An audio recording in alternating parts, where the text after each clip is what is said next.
जय हिंद दोस्तों, मैं बलजीत कुमार एक बार फिर से आप सभी लोगों का आपके अपने YouTube channel maths by Baljeet Kumar पे हार्दिक स्वागत करता हूं। अगर आप हमारे इस YouTube चैनल पर नए हैं तो चैनल को सब्सक्राइब ज़रूर कर लीजिएगा ताकि हमारे वीडियो का नोटिफिकेशन सबसे पहले आप तक पहुंच जाए। आज हम लोग एपी के प्रश्न को देखेंगे टाइप वाइज। ठीक है, इससे पिछले 2 क्लास में हम लोगों ने थ्योरी और एग्जाम्पल को देख लिया था। आज से हम लोग क्या करेंगे, क्वेश्चंस को देखेंगे एकदम सीरियली वाइज। ठीक है, और ये सभी क्वेश्चंस आपको कहाँ पे मिलेंगे, राकेश यादव सर द्वारा लिखित एडवांस मैथ का ये सभी क्वेश्चंस आपके लिए गए हैं। ठीक है, तो आज की क्लास फिलहाल हम आपका स्टार्ट करते हैं, ध्यान से देखिएगा। सबसे पहला क्वेश्चंस देखिएगा क्या बोल रहा है। सबसे पहले क्वेश्चंस की अगर हम लोग बात करें तो बोल रहा है, देखिए यहाँ पे क्वेश्चंस आपको इंग्लिश में दिखेगा लेकिन हम आपको हिंदी में समझा देंगे। Find T10 and S10 for the flowing series. मतलब एक सीरीज आपको दिया गया है। ठीक है, 1, 8, 15, ठीक है, उसके बाद 22। ठीक है, ये सीरीज आपको दिया गया है, ध्यान रखिएगा। इसमें पूछा क्या क्या गया है, 10वां पद ज्ञात कीजिए और इस 10 पदों का योगफल आप ज्ञात कीजिए। क्या क्या पूछा गया है, सबसे पहले तो इसमें आपको 10वां पद इस एपी का आपको ज्ञात करना है। उसके बाद क्या करना है, 10 पदों का योगफल ज्ञात करना है। ठीक है, तो इसके लिए हमें क्या क्या चीज़ों की आवश्यकता पड़ेगी, तो हम एक चीज़ अच्छी तरह जानते हैं, एपी के फर्स्ट पद को A1 द्वारा हम लोग क्या करते हैं, सूचित करते हैं। तो A1 का वैल्यू कितना हो जाएगा, 1। ठीक है, और एपी के दूसरे पद को, ठीक है, A2 द्वारा क्या करते हैं भाई, सूचित करते हैं। ये कितना हो जाएगा, 8। यहाँ से हम लोग निकाल लेंगे सार अंतर। ठीक है, तो D बराबर क्या हो जाएगा भाई, 8 में से 1 जाएगा, कितना हो जाएगा, 7। तो यहाँ से आपको सार अंतर का वैल्यू पता चल गया। ठीक है, सबसे पहले हमने क्या लिखा, A1 मतलब 1। एपी के प्रथम पद को हम लोग A1 द्वारा सूचित करते हैं, दूसरे पद को A2 द्वारा। ठीक है, चूँकि ये सीरीज आपका एपी में दिया गया है। ठीक है, तो यहाँ से D निकालेंगे तो कितना हो जाएगा, 7। किसी भी 2 लगातार पदों के बीच का अंतर देखिए 7 ही होगा, तो 15, 22, 7 का डिफरेंस 8 से 15, 7। ठीक है, अब पूछा क्या गया है, मुद्दे पर आते हैं। T10 सबसे पहले एक फार्मूला हम लोग जानते हैं, Tn बराबर क्या भाई, A + n - 1 × D। ठीक है, ये सभी चीज़ें हमने पिछली क्लास में आपको डिस्कस करके बताया है, कैसे आया, क्यों आया। ठीक है, अगर वो वीडियो हमारा आपने नहीं देखा है तो अवश्य देख ले जाके। ठीक है, प्ले लिस्ट में पड़ा हुआ है। ठीक है, अब देखिए n का वैल्यू हम लोग क्या पुट करेंगे, जिस पद के बारे में कहा जाएगा। ठीक है, n का वही वैल्यू होगा। यहाँ पे आपसे क्या पूछा गया है, T10 मतलब 10वां पद पूछा गया, तो n की जगह रखेंगे 10। ठीक है, अब यहाँ से T10 बराबर A + n का वैल्यू कितना है, 10, तो 10 - 1 × D। D का वैल्यू कितना है, 7। तो यहाँ से कितना हो जाएगा, A का वैल्यू भी हमने निकाला है 1, फिर प्लस 10 में से 1 जाएगा, कितना हो जाएगा, 9 × 7। तो यहाँ से हो जाएगा 1 + 63, कितना हो जाएगा भाई, 64। 64 ही इस क्वेश्चन का क्या होगा, सही जवाब। ठीक है, फिर से समझिएगा क्वेश्चन ये आपको अनुक्रम दिया गया था। ठीक है, उसके बाद यहाँ से A1 A2 का वैल्यू हमने ज्ञात किया, तो चूँकि हमें सारवंतर ज्ञात करना था तो A1 A2 का हमें ज्ञात होनी चाहिए। ठीक है, तो यहाँ से 7 हो गया सारवंतर, और आपसे पूछा गया है T10, तो Tn बराबर फार्मूला जानते हैं, A + n - 1 × D। यहाँ से n क्या होगा, जिस पद के बारे में पूछा जाएगा, तो n 10वां पद पूछा गया है तो 10 इसका हो जाएगा n का वैल्यू। ठीक है, यहाँ से क्या करेंगे, फार्मूला बैठा देंगे तो 64 आ जाएगा। अगर हमने एक कॉन्सेप्ट और आपको बताया था, ये अगर भाई किसी भी स्टूडेंट को अगर ये फार्मूला नहीं याद है तो क्या करेंगे, तो T10 का वैल्यू आपको निकालना है, तो क्या करेंगे, ये तो लिखेंगे, उसमें क्या जोड़ेंगे, 10 से 1 कम कीजिए, कितना होगा, 9, और इसमें क्या कीजिए, D से गुना कर दीजिए। तो A का वैल्यू कितना था भाई, 1, फिर प्लस 9, D का वैल्यू कितना निकाला हमने, 7, तो 9 × 63 1 64, ये आपका होता क्या, सही जवाब। ठीक है, अगर फार्मूला नहीं याद है, अगर बेसिक कॉन्सेप्ट आपकी मतलब समझ में है, बेसिक कॉन्सेप्ट अगर आप एपी का जानते हैं तो फार्मूला की आवश्यकता ही नहीं पड़ेगी वैसे। ठीक है, अब दूसरा कंडीशन इसमें पूछा गया S10 मतलब 10 पदों का योगफल आपसे पूछा गया है। तो 10 पदों का योगफल निकालेंगे तो सबसे पहले तो हम लोग Sn बराबर फार्मूला जानते हैं, n/2 into 2a plus n minus 1 into D. यही जानते हैं? आप कहेंगे सर बिल्कुल जानते हैं।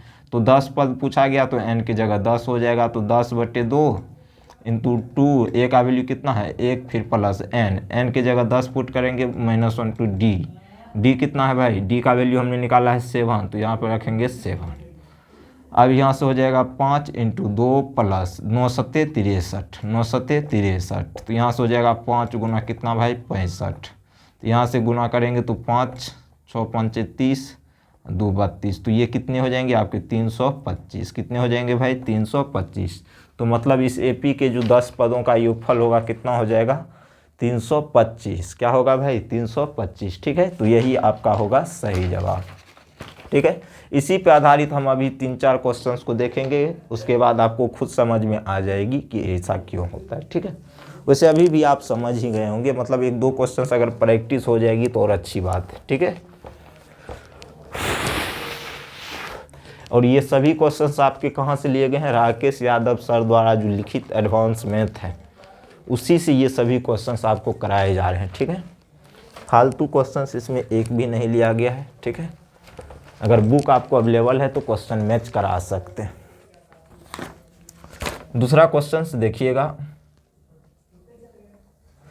बोल रहा है find T20 and S20 for the following series. मतलब बोल रहा है कि जो एक अनुक्रम आपको दिया गया है उसमें T20 and S20 for the following series, मतलब इस अनुक्रम का जो है आपको क्या करना है 20वां पद और 20 पदों का योगफल ज्ञात करना, ये आपसे कहा गया है। तो अनुक्रम क्या है भाई 2 8 14 20 100 एंड 100। ठीक है, अब देखिए, अब यहाँ से A1 का वैल्यू क्या होगा आप सभी जानते हैं 2 होगा, A2 का वैल्यू क्या होगा भाई 8 होगा। ठीक है, या T1 T2 भी बोल सकते हैं। अब यहाँ से निकालेंगे D का वैल्यू हो जाएगा 8 माइनस 2 बराबर कितने भाई 6। ठीक है, तो मतलब D का भी वैल्यू हमने निकाल लिया। आपसे पूछा गया है T20 मतलब AP का 20वां पद। ठीक है, तो एक चीज़ आप लोग अच्छी तरह जानते होंगे कि हम AP के पद को A1 A2 A3 so and so AN या T1 T2 so and so TN द्वारा सूचित करते हैं, चाहे A1 लिखे T1 लिखे, बात क्या है बराबर है। आपसे पूछा गया है T20 तो क्या करना है प्रथम पद फिर प्लस का चिन्ह 20 से 1 कम कीजिए 19 हो जाएगा, इसमें D से आप क्या कर दीजिए मल्टीप्लाई कर दीजिए, तो A का वैल्यू 2 फिर प्लस 19 इंटू D का वैल्यू कितना है भाई 6, यहाँ से हो जाएगा 2 प्लस 19 छाका 114 होता है, यही ना होता है। तो यहाँ से ये कितने हो जाएंगे 116, तो मतलब इस AP का जो 20वां पद होगा क्या होगा भाई 116 होगा। और एक चीज़ और आपसे पूछा गया है क्वेश्चंस में S20 मतलब S20 पूछा गया, मतलब इस AP के प्रथम 20 पदों का योगफल आपसे पूछा गया है। तो n की जगह तो 20 ही हो जाएगा, चूँकि 20 पद क्वेश्चन से कहा गया है। तो n/2 होता है सूत्र, क्या होता है भाई n/2 फिर plus 2a plus n minus 1 into D. SN बराबर ये क्या होता है फार्मूला होता है। तो n/2 मतलब 20/, यहाँ कितना हो जाएगा 2 फिर प्लस इंटू है 2 गुना a की जगह क्या पुट करने वाले हम लोग 2 फिर प्लस n माइनस 1 मतलब 20 माइनस 1 इंटू में d का वैल्यू कितना है भाई 6, तो यहाँ पे रखेंगे 6। अब यहाँ से इसको हल करेंगे तो 10 2 दूना 4 फिर प्लस,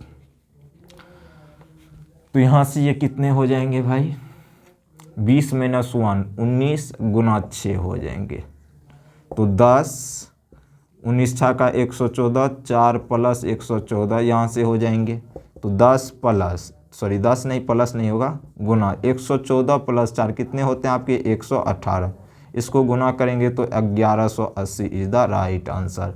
मतलब इस AP का जो होगा पदों का जो योगफल होगा कितना होगा भाई 1180 होगा, और यही आपका हो जाएगा सही जवाब। ठीक है,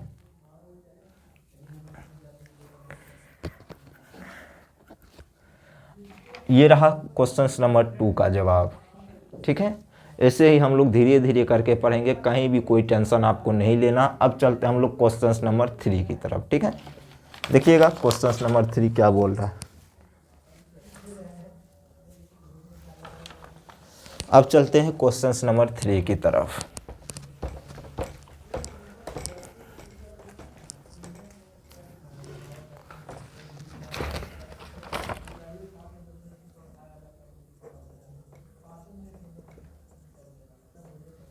क्वेश्चन नंबर 3 में बोला गया दिए गए अनुक्रम के 24वां पद एवं 24 पदों का योगफल ज्ञात कीजिए। ठीक है, ये अनुक्रम आपको दिया गया है 3, 13 और यहाँ पे सभी अनुक्रम आपको एपी में मिलेंगे, ध्यान रखिएगा। ठीक है, चूंकि हम अभी एपी का ही क्वेश्चंस कर रहे हैं तो हम एपी का ही अनुक्रम यहाँ पे लेके आएंगे। सो एंड सो ये अनुक्रम है। अब यहाँ से A1 का वैल्यू तो आप जानते हैं 3 होगा, A2 का वैल्यू हो जाएगा 13 और D का वैल्यू कितना हो जाएगा भाई 13 में से 3 जाएगा 10। तो सार्वंतर का वैल्यू 10 आ गया। पूछा गया T24 मतलब 24वां पद, तो क्या करेंगे A प्लस 24 से 1 कम कितना होता है 23 गुना करेंगे D से। ठीक है, तो यहाँ से A का वैल्यू कितना हो जाएगा 3 फिर प्लस 23 गुना D का वैल्यू 10 निकला है, जी बिल्कुल निकला है। तो 3 प्लस 230 करेंगे तो ये कितना हो जाएगा 233। कितना हो जाएगा भाई 233 इज द राइट आंसर। बस कहानी खत्म। अब दूसरा पूछा गया S24 मतलब 24 पदों का योगफल भी आपसे पूछा गया है। ठीक है, तो 24 पदों का योगफल तो n/2 मतलब 24 बटे क्या हो जाएगा 2 फिर into 2a plus n-1 into D. इस पे बैठा दीजिए 24 बटे 2 हो जाएगा 12, 2 गुना a का वैल्यू कितना है भाई 3 फिर प्लस n का मतलब 24 में से 1 घटाएंगे d का वैल्यू पुट करेंगे तो यहाँ से हो जाएगा 12 इंटू 3 दूना 6 फिर प्लस 24 में से 1 जाएगा कितना होगा 23 होगा। 23 इंटू 10 कितना होगा 230 होगा। तो 230 गुना 230 और प्लस 6 करेंगे तो कितना हो जाएगा 236 और 236 को करेंगे किससे गुना 12 से गुना। तो इसको करेंगे तो 12 छः के 72 हाथ में 7 हो जाएगा 12 तिया 36 7 43 हाथ में 4 12 दूना 24 4 28 यही होगा। 12 छः का 72 हाथ में 7 12 तिया 36 43 हाथ में 4 12 24 यही आपका क्या होगा सही जवाब। मतलब 24 पदों का जो योगफल होगा इस अनुक्रम के कितना होगा 2832। कितना होगा भाई 2832 इज द राइट आंसर। क्या था इसमें कुछ भी तो नहीं था। ठीक है, ऐसे ही हम लोग आगे अब बढ़ते हैं। जिसको लिखना है आप लिख सकते हैं, जिसको स्क्रीनशॉट लेना है स्क्रीनशॉट ले सकते हैं। ठीक है, यहाँ पे आज हम लोग 5 क्वेश्चंस पढ़ेंगे, सीरियली वाइज पढ़ेंगे, टेंशन नहीं लेना। ठीक है, क्वेश्चंस नंबर 4। क्वेश्चंस नंबर 4 में बोल रहा है फाइंड T18 इतना मतलब एक अनुक्रम आपको दिया गया -3 1 5 9 सो एंड सो। इसमें बोला क्या गया है T18 और S22 मतलब इसका वैल्यू आपसे पूछा गया। T18 मतलब 18वां पद, S22 का मतलब 22वां पद, 22 पदों का योगफल। तो यहाँ से A का वैल्यू कितना हो जाएगा -3, A2 का वैल्यू हो जाएगा कितना भाई 1 और D का वैल्यू हो जाएगा A2 - A1 -3 मतलब कितना हो जाएगा भाई +4। यही होगा। आप कहेंगे सर बिल्कुल होगा। और T18 का आपको यहाँ से निकालना है तो क्या करेंगे A प्लस 18 से 1 कम कर दीजिए 17 और इसमें D से कर दीजिए मल्टीप्लाई। तो A का वैल्यू -3 फिर प्लस 17 गुना 4 17 चौका होता है 68 68 में से 3 जाएगा तो कितना होगा 65। तो 65 इसका क्या होगा आंसर हो जाएगा। मतलब इस AP का जो 18वां पद होगा क्या होगा 65। अब आपसे क्या पूछा गया S22 मतलब 22 पदों का योगफल पूछा गया है। तो 22 बट्टे क्या करेंगे 2 फिर इंटू 2a की जगह कितना है 3 फिर प्लस n-1 तो 22 पदों मतलब 22 में से 1 जाएगा n की जगह तो 22 ही होगा इंटू D से क्या करेंगे मल्टीप्लाई तो 4 से मल्टीप्लाई। तो यहाँ से हो जाएगा 11 2 तिया 6 21 चौका होता है 84 84 6 होता है 90 गुना करेंगे 11 तो 990 इज द राइट आंसर। ठीक है, मतलब इस AP के जो 22 पदों का योगफल होगा कितना होगा भाई 990 होगा। ठीक है, यहाँ तक समझ में आई होगी। और आज हम लोग चलेंगे, आज जो है हम लोग अब लास्ट क्वेश्चंस की तरफ चलेंगे, क्वेश्चंस नंबर 5। ठीक है, फिर हम आपको एक बार कह देते ये सभी क्वेश्चंस आपके राकेश यादव सर द्वारा जो लिखा गया एडवांस मैथ है उनके क्वेश्चंस हैं। AP चैप्टर के क्वेश्चंस आपको दिख जाएंगे। ठीक है, फाइंड T20 हाँ। फिर यहाँ पे आपको एक AP सीरीज दिया गया है 13 33 36 39। ठीक है भाई सो एंड सो। अब यहाँ से ए का वैल्यू आप जानते हैं 30 हो जाएगा, A2 का वैल्यू आप जानते हैं 32 हो जाएगा, और D का वैल्यू आप जानते हैं 3 हो जाएगा। इसमें से इसको घटा देंगे, ठीक है। अब आपसे क्या पूछा गया है, T28 मतलब 28वां पद इस AP का क्या होगा, तो A प्लस इससे एक कम कीजिए 27, इसमें कर दीजिए D से मल्टीप्लाई, तो A का वैल्यू कितना 30, फिर प्लस 27 इंटू D का वैल्यू 3, तो 30 प्लस क्या हो जाएगा 27 दिया होता है 87, इसको जोड़ेंगे तो 111 इज द क्या होगा राइट आंसर। तो मतलब इस AP का जो 28वां पद होगा कितना होगा भाई 111 होगा, ठीक है। उसी तरह देखते हैं आगे। अब इसमें पूछा क्या गया है S48 मतलब S48 मतलब 48 पदों का योगफल, तो n की जगह क्या हो जाएगा 48, तो सूत्र क्या होता है n/2 into 2a plus n-1 into D, यही होता है पदों के योगफल का सूत्र, जी बिल्कुल। तो 48/2 इंटू 2a मतलब 30, फिर प्लस n की जगह 48 में से 1 घट जाएगा, d से गुना कर देंगे, तो यहाँ से हो जाएगा 24, 30 दूना 60, फिर प्लस 47 बचा, 47 गुना 3 करेंगे 1 4 141, यही होगा, जी बिल्कुल होगा। 24 गुना कितना हो जाएगा यहाँ से 1 6 4 10, 1 1 2 201, और 201 गुना आप कर देंगे कितना 24, तो इससे करेंगे तो 24 से हो जाएगा, 24 दुना कितना हो जाएगा 48, और 24 इज द राइट आंसर, ठीक है। तो यही आपका क्या हो जाएगा सही जवाब, ठीक है। तो यहाँ तक आज हम आपका रखते हैं, इससे आगे हम लोग कल देखेंगे क्वेश्चंस नंबर 6 to 10, ठीक है। आज हमने क्वेश्चंस नंबर 1 to 5 किए हैं, ठीक है। तो उम्मीद करते हैं यहाँ तक चीज़ें आपको क्लियर हो गई होगी, ठीक है। बहुत ही स्लोली हम बताते, वैसे ध्यान रखिएगा कहीं भी कोई परेशानी नहीं होगी। अगर मान के चलिए कहीं भी आपको वैसे नहीं हो के बराबर आपको समझने में दिक्कत हुई होगी, अगर हमारा आपने पहले वाला वीडियो नहीं देखा है, 2 वीडियो ऑलरेडी हमने करा दिए हैं थ्योरी बेस पे, ठीक है, और वहाँ पे एग्जाम्पल देकर भी समझाया है, ठीक है। तो वो वीडियो अगर आपने नहीं देखा तो ज़रूर जाके देख लें, ताकि चीज़ें आपकी क्या हो जाए क्लियर हो जाए। तो आज के लिए हम इतना ही रखते हैं, बाय बाय, टेक केयर, जय हिंद, जय भारत।